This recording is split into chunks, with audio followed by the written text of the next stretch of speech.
My personal journey to mindfulness actually started after I had a burnout. I had a burnout when I was working at a big private bank in 2006. And as part of that burnout journey, I really went to a clinic, had some psychotherapy, but other treatments as well. At that clinic, they had a lot of traditional Chinese medicine integrated, Tai Chi and such exercises.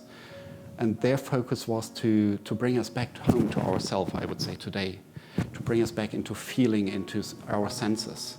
And that is one of the essences of mindfulness. After I came out of that clinic and I started working afterwards again, one of my friends who had come from Mexico and who didn't speak German at that time asked me to go with her to a yoga studio in Frankfurt. And at that time yoga was not famous, it was really like the hippies. But I went anyway, helped her translate and understand, and I liked it so much because it was calm, it was quiet, people were polite, and that busy Frankfurt atmosphere, that I said, oh, I'll start doing yoga, practicing yoga. And through yoga, I started hearing meditation. I started seeing people sit there. What do they do? And there was a curiosity to explore more. But for me, just sitting didn't help much.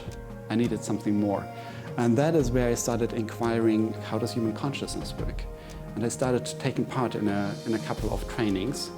And that helped me because after this burnout clinic, after I saw what stress can do to a person, my first impulse was to go out and to tell everybody about it. And we have to change banking and we have to do that differently.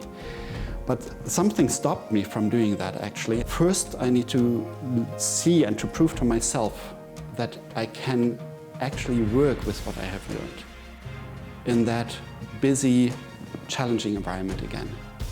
So my journey was to learn more about mindfulness on the one hand, but at the same time I was always working in financial services. And eventually I became a managing director, C-level employee, and it was at that time when I was working in that high responsibility position that I could see the benefits of mindfulness. With all the conflict going on, we started reorganizing one company and eventually came into difficult situations and then had to liquidate that company. In that time, I could see how much mindfulness can contribute for myself, but also for my relationship to the owners, to the investors, to my colleagues, to the lawyers I had to deal with, to the other parties, because there was much more awareness for my own role in those relationships and how my own condition affected the other people on the phone or in the room, on the other side of the email. And when I managed to get into a good inner state, I could see how we all benefited from that. And that is where this realization comes in when you practice mindfulness actually, that on the one hand, it gives us a lot of freedom in ourselves.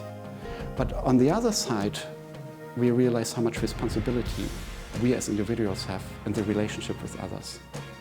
And that if we use that freedom to self-regulate, we can change the relationships to other people, but also to money, to our company, to the things that we relate to. And that is what, for me, is mindful finance, what comes together in mindful finance. And that is why I support this initiative, why I'm happy to be